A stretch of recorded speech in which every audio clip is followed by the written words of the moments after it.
हामी परमेश्वरलाई धन्यवाद दिन्छौँ उहाँको अनुग्रहको लागि कि परमेश्वरले हामीलाई अनुग्रह दिनुभएको छ।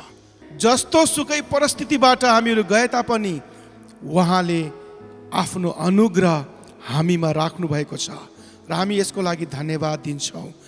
हामी देख्न सक्छौँ कि परमेश्वर हामी विश्वास जब गर्छौँ, परमेश्वरले कहीँ पनि बाइबलमा भन्नुभएको छैन कि तिमीहरूमा दुःख आउँदैन, तिमीहरूमा समस्या आउँदैन भन्नुभएको छैन। तर परमेश्वरले हामीलाई यो प्रतिज्ञा गर्नुभएको छ, जब त्यो आउनेछ, दुःख आउनेछ, सतावट आउनेछ, म तिम्रो साथमा हुनेछु, म तिमीलाई छोड्ने छैन। त्यसै कारणले नआत्तिऊ। तपाईँलाई थाहा छ यो संसारमा फरक फरक किसिमका मानिसहरू छन्। यो संसारमा राम्रो मानिसहरू पनि छन्, यो संसारमा नराम्रो मानिसहरू पनि छन्, यो संसारमा सत्यवादी मानिसहरू पनि छन्, यो संसारमा झुटो बोल्ने मानिसहरू पनि छन्, यो संसारमा राम्रो खराब मानिसहरू पनि छन्। तपाईँ देख्न सक्नुहुन्छ। तर एउटा कुरा तपाईँ देख्नुहोस् कि यो जस्तो सुकै मानिसहरू भए तापनि सबैको लागि परमेश्वरले माथि घाम राख्नु भएको छ। जब घाम उदाउँछ दुबईको लागि उदाउँछ, जब घाम डुब्छ तो दुबईको लागि डुब्छ, जब पानी पर्छ राम्रो मानिसको लागि पनि पर्छ, नराम्रो मानिसको लागि पनि पर्छ। परमेश्वरले भन्नुहुन्न तिमी बदमास मान्छे छौ, अब तिम्रो घरमा पानी पार्दैन भन्नु हुँदैन। जब पानी पर्छ सबैमाथि पर्छ। सो आजको मेरो वचनको विषय छ कि परमेश्वरको अनुग्रहको योग्य को छ त। म भन्न चाहन्छु वास्तवमा परमेश्वरको अनुग्रहको योग्य कोही पनि छैन। आमेन। कोही पनि योग्य छैन, तर पनि परमेश्वरले सबैलाई अनुग्रह दिनुभएको छ। म पढ्नेछु लुका त्यसको 19 अध्याय त्यसको 1 पदबाट म पढ्नेछु अगाडि। यहाँ लेखेको छ, येशू यरीहोमा प्रवेश गरेर त्यहाँबाट जाँदै हुनुहुन्थ्यो। त्यहाँ जखायस नाउँ भएका एकजना मानिस थिए। तिनी कर उठाउनेहरूमा प्रमुख मानिस थिए अनि धनी थिए।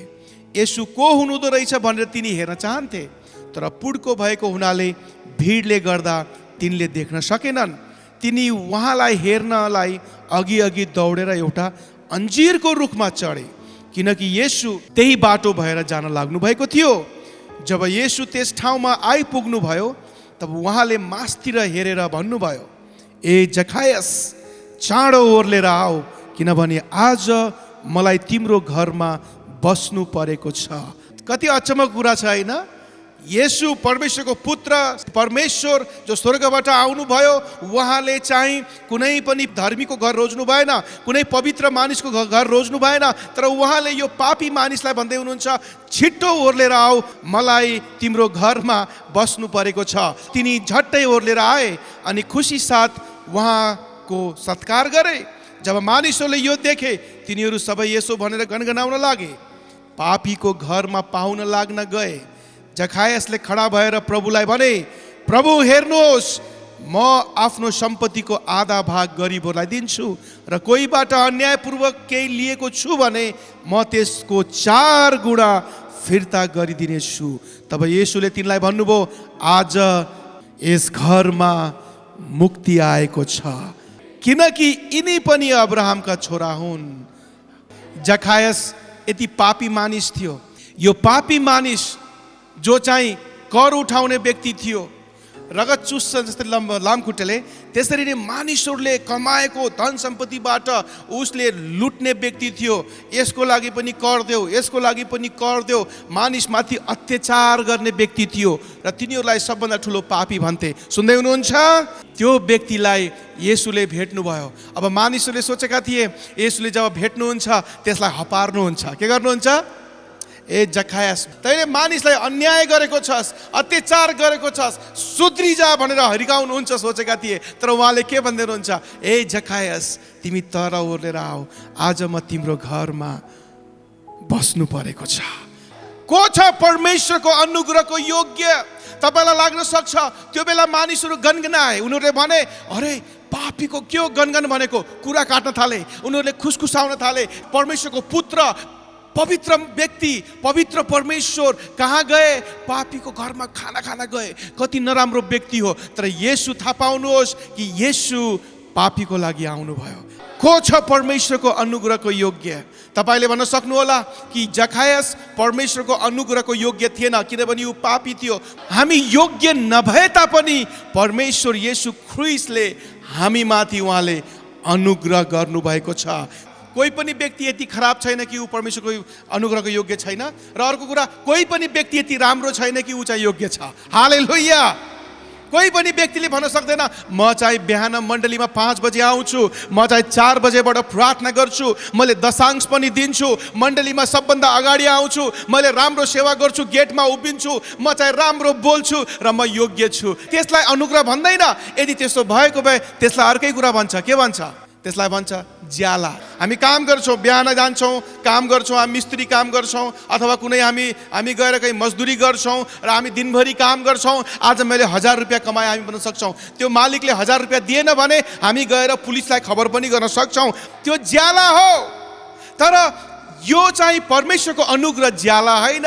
यसलाई हामी कमाउन सक्दैनौँ। त्यो चाहिँ परमेश्वरको अनुग्रह हो। तपाईँ म त्यसको योग्य नभए तापनि परमेश्वरले हामीलाई दिनुभएको छ। परमेश्वरको कृपा तपाईँमाथि नभएको भए आज तपाईँहरू यहाँ हुनुहुन्थेन। आमेन। हामी एक क्षण पनि बस्न सक्ने थिएनौँ परमेश्वरको अनुग्रह नभएको भए। शैतानले तपाईँलाई अहिलेसम्म मारिसक्थ्यो। किन शैतानले तपाईँलाई अहिलेसम्म समात्न सकेको छैन? किनभने परमेश्वरको अनुग्रह तपाईँमाथि छ। हामीले कतिपटक थाहा पाउँदैनौँ कि परमेश्वर तपाईँले मलाई हेरिरहनु भएको छ। हामी बुझ्दैनौँ, हामीले फिल पनि गर्दैनौँ, त हामीले चाहिँ यो चाहिँ महसुस पनि गर्दैनौँ, तर परमेश्वरले तपाईँलाई हेरिरहनु भएको हुन्छ। आमेन। जाँदै हुनुहुन्थ्यो, जखायसलाई देख्नुभयो, जखायसलाई भन्नुभयो जखायस आज ओर्लेर आऊ, म तिम्रो घरमा जानु परेको छ। जखायस ओर्लेर आयो। हालेलुया। अनि येशूले भन्नुभयो जखायस म तिम्रो घरमा जानेछु। यिनी पनि अब्राहमका को हुन्? सन्तान हुन्, छोरा हुन्। हालेलुया। अब्राहमको सन्तान भनेको को हो? विश्वासी हो। हालेलुया। यिनले पापमा थिए, यिनले मलाई चिनेका थिएनन्, तर पनि यिनी पनि अब्राहमका छोरा हुन्। येशूले भन्नुभयो। मलाई यो कुरा एकदमै राम्रो लाग्यो। जब मैले पढ्दै थिएँ मैले भने जखायस त पापी मानिस, तर पनि येशूले भन्नुभयो तिमी पनि परमेश्वरका छोरा हौ। आमेन। तिमी पनि अब्राहमका सन्तान हो, मतलब तिमी पनि परमेश्वरका पुत्र हौ। येशूले के गर्नुभयो? जब जखायसलाई भेट्नुभयो, येशूले जखायसको विगतको जीवनलाई हेर्नु भएन। जब जखायसलाई उहाँले देख्नुभयो, जखायसको पहिलाको पापलाई येशूले हेर्नु भएन। जब तपाईँ येशूमा आउनुहुन्छ परमेश्वरले तपाईँको पहिलाको पापलाई हेर्नु हुँदैन, तर येशूले तपाईँलाई आउने राम्रो महिमित आशिषमय जीवन दिनुहुन्छ। र जखायसले त्यो बेला भन्दैछन्, अचम्म कुरा भन्दैछन्। उनले भन्दैछन्, जखायसले खडा भएर प्रभुलाई भने, प्रभु हेर्नुहोस्, म आफ्नो सम्पत्तिको आधा भाग म गरिबहरूलाई दिनेछु। त्यति मात्र होइन, यदि मैले कसैलाई अन्यायपूर्वक केही लिएको छु भने उसले धेरैबाट लिएको थियो, म 4 गुणा फिर्ता पनि गर्नेछु। कति अचम्मको कुरा उसको जीवनमा यहाँ हुँदैछ। उसको जीवनमा के हुँदैछ? उसले आफ्नो गल्ती, जब येशू आउनुभयो उसले आफ्नो गल्ती महसुस गर्छ र उसले पस्ताव गर्छ। येशूले के भन्नुहुन्छ? तब येशूले तिनलाई भन्नुभयो आज यस घरमा मुक्ति आएको छ। यिनी पनि अब्राहमका छोरा हुन्। यो घटनाबाट हामीले जे पनि पढेका छौँ, यसबाट महत्त्वपूर्ण कुरा हामी सिक्न सक्छौँ कि तपाईँको विगतको कुरा जे पनि छ येशूले त्यसलाई अन्त गर्नुभएको छ। आमेन। तपाईँको विगतलाई अन्त गर्नुभएको छ र तपाईँलाई आउने दिनको लागि महिमित आशिषमय जीवन तपाईँलाई दिनुभएको छ। तपाईँको विगत के थियो? मैले अघि नै भनिसकेँ। तपाईँको विगत धेरै नराम्रो थियो, धेरै कतिको दुःखमय थियो। कतिजना सतावटमा हुनुहुन्थ्यो, कतिजना चाहिँ रोगी हुनुहुन्थ्यो, कतिजना पापी हुनुहुन्थ्यो। जे पनि थियो येशूले त्यसलाई अन्त गर्नुभएको छ। तर आउने दिनमा तपाईँलाई उहाँले असल आशिषमय महिमित जीवन पनि दिनुभएको छ। तपाईँले भन्न सक्नु के हो महिमित जीवन भनेको? महिमित जीवन भनेको के हो? हुनसक्छ तपाईँ रोगी हुनुहुन्थ्यो, तपाईँको रोग उहाँले निको पार्नु भएको छ। सो तपाईँको विगत जे पनि छ परमेश्वर त्यसको अन्त गर्नुहुन्छ। असल कतिजनाको नौकरी थिएन, प्रार्थना गर्नुभयो, तपाईँले नौकरी पाउनु भएको छ। हो, हामी यसैको लागि बाँच्दैनौँ, हामीले विश्वास यसैको लागि मात्रै गरेका छैनौँ, तर मैले के भन्दैछु कि परमेश्वरले तपाईँलाई आशिषमय जीवन दिनुहुन्छ। तर मैले धेरै देखेको छु जब परमेश्वरले आशिष दिनुहुन्छ, यस्ता व्यक्तिहरू जो गरिब थिए, परमेश्वरले तिनीहरूलाई घर दिनुभएको छ, परमेश्वरले नौकरी जुटाउनु भएको छ। यस्तो आशिषमय जीवन मैले देखेको छु। तर दुःख लाग्ने कुरा, परमेश्वरले आशिष दिनुहुन्छ, तर बिस्तारै बिस्तारै मण्डली आउन छोड्नुभयो, समय छैन। पहिला उहाँहरू दिनौँ मण्डली आउनुहुन्थ्यो, अब महिनामा एक दिन मात्रै सङ्गति कहिले कहिले। यो आशिषमय जीवन होइन। उनीहरूले आशिष पाए तर आशिषलाई मात्रै हेर्न थाले। मैले भने किन आउनुहुन्न? उहाँले भन्नुभयो मेरो दोकान छ। जब पहिला दोकान थिएन परमेश्वर हुनुहुन्थ्यो, तर जब दोकान छ परमेश्वर हुनुहुन्न। किन आउनुहुन्न? म समय दिन सक्दैन, म काम गर्नुपर्छ। त्यो बेलामा जो परमेश्वरको वास्तवमा छोराछोरी छैनन् उनीहरूले परमेश्वरलाई बिर्सिन्छन्। कसरी थाहा पाउने कि को परमेश्वरको वास्तविक छोराछोरी हो? परमेश्वरको छोराछोरी वास्तविक त्यो हो, त्यो व्यक्ति हो जसको जीवनमा परमेश्वरको आशिष हुन्छ। यो आशिष भन्ने बित्तिकै म रुपियाँ पैसाको मात्रै आशिष भन्दैन। बाइबलमा रुपियाँ पैसालाई सबभन्दा सानो कुरा भनेको छ। यहाँ आशिषबाट मैले भन्दैछु कि जीवन परिवर्तन हुन्छ। जकायस रुखको माथि चढ्यो र जकायस रुखको माथि चढेर उसले भन्दैछ कि म येशूलाई हेर्न चाहन्छु। ऊ रुखको माथि चढ्यो। जब येशूले बोलाउनु भयो, जब येशू हृदयमा आउनुभयो, उसले भन्यो आजदेखि म आफ्नो आधा सम्पत्ति दिनेछु, आधा सम्पत्ति दिनेछु, 4 गुणा दिनेछु कता ठगेको छु भने। र येशूले भन्नुभयो आज यो घरमा मुक्ति आएको छ, किनभने यो पनि अब्राहमको छोरा हो, यो चाहिँ साँचो परमेश्वरको छोरा हो। हालेलुया! को व्यक्ति परमेश्वरको छोरा हो? जसको जीवनमा आशिष हुन्छ, छुवाई हुन्छ। को हो परमेश्वरको वास्तविक छोराछोरी? को हो परमेश्वरको वास्तविक छोराछोरी? जसको जीवनमा आशिष हुन्छ, जसको जीवनमा परमेश्वरको छुवाई हुन्छ। आमेन। जकायस रुखमा चढ्यो। उसँग पैसाको कमी थिएन, रुपियाँको कमी थिएन, उसँग कुनै पनि कुराको कमी थिएन। तर पनि हेर्नुहोस् है, ऊ चाहिँ दौडेर आउँछ। उसले भन्छ मलाई येशूलाई हेर्नु छ। ऊ चाहिँ रुखमाथि चढ्छ। ऊ पुड्को थियो, मान्छेले के भन्लान्, जेसुकै भन्लान्, उसले लाज पनि मानेन। तपाईँ पनि जकायस जति धनी भएको भए के गर्नुहुन्थ्यो होला? येशू म कहाँ, म येशू कहाँ होइन, यो लिएर जाऊ, यो चिठी येशूलाई गएर दिइदिनु, मेरो यहाँ छाप हानेको छु, जाऊ। तपाईँ पनि यो ठाउँको अलिकति हाकिम भएको भए, बडा हाकिम, यो के अरे अध्यक्ष येशू, म येशूलाई होइन तर येशू मलाई भेट्न आउने, जाओ सिपाहीहरू जाओ लिएर आऊ भनेर तपाईँ पठाउनुहुन्थ्यो। तर जकायस आफै गए। आमेन। हालेलुया! ऊ आफै गयो, आफै नम्र भयो। मानिसले जेसुकै भने तापनि उसले वास्ता गरेन। उसको कार्यले देखाउँछ कि ऊ चाहिँ वास्तवमा अब्राहमको छोरा थियो। र येशूले पनि भन्नुभयो, के भन्नुभयो? तिमी यिनी पनि अब्राहमका छोरा हुन्। अब्राहमका छोरा भनेको के हो? परमेश्वरको छोरा। हामी अब्राहमको सन्तान हौँ। हालेलुया! धेरै पटक हामी आउँछौँ मण्डलीमा, हामी प्रार्थना गर्छौँ, परमेश्वर मलाई छुनुहोस्, परमेश्वर मलाई निको पार्नुहोस्, परमेश्वर म रोगी छु। कतिले प्रार्थना गर्नुहुन्छ परमेश्वर मलाई आर्थिक आशिष चाहिन्छ। कतिले भन्नुहुन्छ? हात उठाउनुहोस् त। यस, कतिले प्रार्थना गर्नुहुन्छ। कतिले भन्नुहुन्छ परमेश्वर मलाई सन्तान दिनुहोस्। हामी प्रार्थना गर्छौँ, तर जब परमेश्वरले दिनुहुन्छ हामी बिर्सिन्छौँ। सुन्दै हुनुहुन्छ? हामी परमेश्वरबाट टाढा हुन्छौँ। यो किन हुन्छ? जब हामीहरू परमेश्वरलाई होइन, तर जब हामीहरू कसलाई खोज्छौँ? आशिषलाई, मोज मजालाई। मैले एकजनालाई हेर्दै थिएँ, जुत्ता लगाएर आएको थियो एकजना भाइ। मैले भने कति राम्रो जुत्ता, कतिको? उसले भन्छ यो 25,000 को जुत्ता हो। तर मैले विचार गर्छु, परमेश्वरको लागि मण्डलीमा आएर 25,000 को जुत्ता लगाउने, मण्डलीमा आएर 5 रुपियाँ दिन्छु प्रभुमा। को पहिलो स्थानमा भयो? मलाई भन्न सक्नुहुन्छ? 25,000 को जुत्ता कि परमेश्वर? हामी मण्डलीमा आउँछौँ, हामी ठुलो आशिष चाहन्छौँ। प्रभु तपाईँले मलाई घर दिनुहोस्, प्रभु घर दिनुहोस्, प्रभु तपाईँले मेरो यो छोरालाई यस्तो रोग लागेर निको पार्नुहोस्, प्रभु तपाईँले मेरो श्रीमानलाई आशिष दिनुहोस्। अनि हामी मण्डलीमा आउँछौँ अनि हामी भेटिदिन्छौँ। कति दिन्छौँ? 5 रुपियाँ। अनि कतिपटक हामी कहीँ घुम्नु छ भने बाहिर गएर काम गरेर हुन्छ कि पसिना बगाएर उसले पैसा बनाएर घुम्न जान्छ। विचार गर्नुहोस् त, कतिजना हामी परमेश्वरको लागि यस्तो गरेका छौँ। यसले देखाउँछ कि परमेश्वर कुन ठाउँमा हुनुहुन्छ, हाम्रो कुन ठाउँमा हुनुहुन्छ।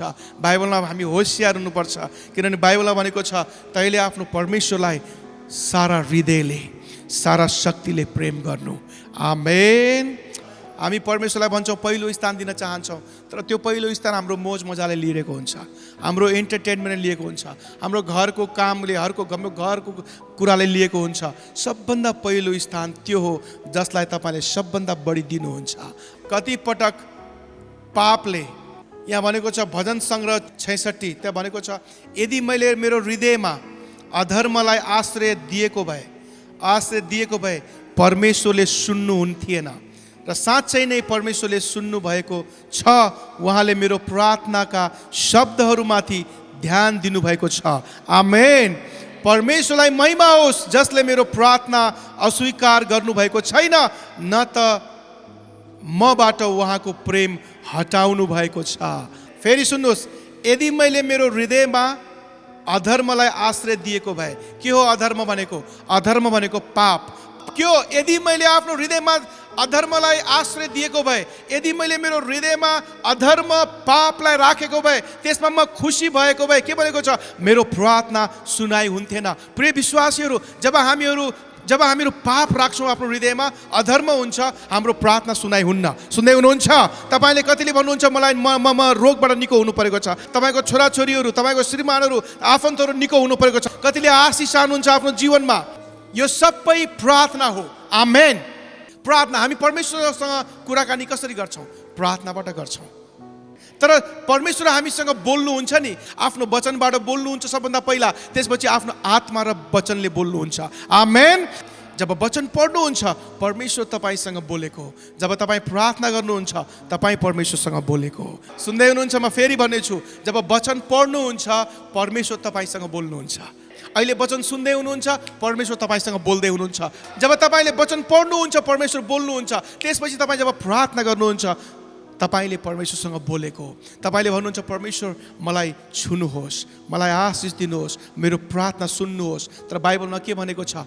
यदि ममा अधर्मले आश्रय लिएको भए मेरो प्रार्थना सुनाइ हुन्थेन। तपाईँको सबै मेहनत, तपाईँको प्रार्थनाहरू, तपाईँले चाहे तपाईँको पास्टरले तपाईँलाई प्रार्थना गर्नुभएको होस्, यदि तपाईँको हृदयमा अधर्म छ भने परमेश्वरको छुवाइ हुँदैन। यो बाइबलले भन्दैछ परमेश्वरको छुवाइ हुँदैन। मैले धेरै पटक बाँडेको छु कि प्रार्थनाको सुनाइ हुनको लागि प्रार्थना र विश्वास चाहिन्छ। प्रार्थनामा विश्वास मिसेको हुनुपर्छ, त्यो धेरै राम्रो हो। प्रार्थनामा विश्वास चाहिन्छ, विश्वासले पहाडलाई हल्लाउँछ। तर त्यतिले मात्रै पुग्दैन, तपाईँको जीवनमा अधर्मले आश्रय लियो भने सुनाइ हुँदैन। सुन्दै हुनुहुन्छ? तपाईँको जीवनमा पाप भयो भने सुनाइ हुँदैन। कतिपटक हाम्रो जीवनमा पाप हुन्छ, लोभ हुन्छ, हामी परमेश्वरलाई दिन सक्दैनौँ, अनि हाम्रो जीवनमा त्यहीले मोज मजा गरिरहेको हुन्छ। तपाईँ देख्न सक्नुहुन्छ, हामी मन पराउँछौँ। स्यामसनलाई कतिले चिन्नुहुन्छ? हात उठाउनुहोस् त। स्यामसनलाई कतिले चिन्नुहुन्छ? स्यामसन परमेश्वरको जन थियो, स्यामसन विश्वासी थियो, नेपालीमा सिम्सोन भन्छ। विश्वासी थियो, परमेश्वरलाई मन पराउने व्यक्ति थियो, परमेश्वरको लागि काम गर्ने व्यक्ति थियो। तर उसको जीवनमा गल्ती पनि थियो। उसले केही कुरा मन पराउँथ्यो। के मन पराउँथ्यो? उसले केटी मन पराउँथ्यो, उसले स्त्रीहरूलाई माया गर्ने। तपाईँ बाइबलमा देख्न सक्नुहुन्छ, ऊ दलिलाको पछि लाग्यो, अरू धेरैको पछि ऊ लाग्यो, र यसले गर्दाखेरि एक दिन परमेश्वरले उसलाई ताकत दिनुभएको थियो। उसलाई कसैले समात्न सक्दैन थियो, र त्यो केटीले सधैँ आएर सोध्ने, तपाईँको ताकत केसमा छ? तिम्रो ताकत केसमा छ? मलाई भन। उसले एक न एक दिन त्यो कुरामा फस्छ र उसले बताइदिन्छ। त्यसपछि त्यो दलिलाले पैसा लग्छ पलिस्तीहरूबाट, र उसलाई पलिस्तीहरूको हातमा सुम्पिन्छ। सुन्दै हुनुहुन्छ?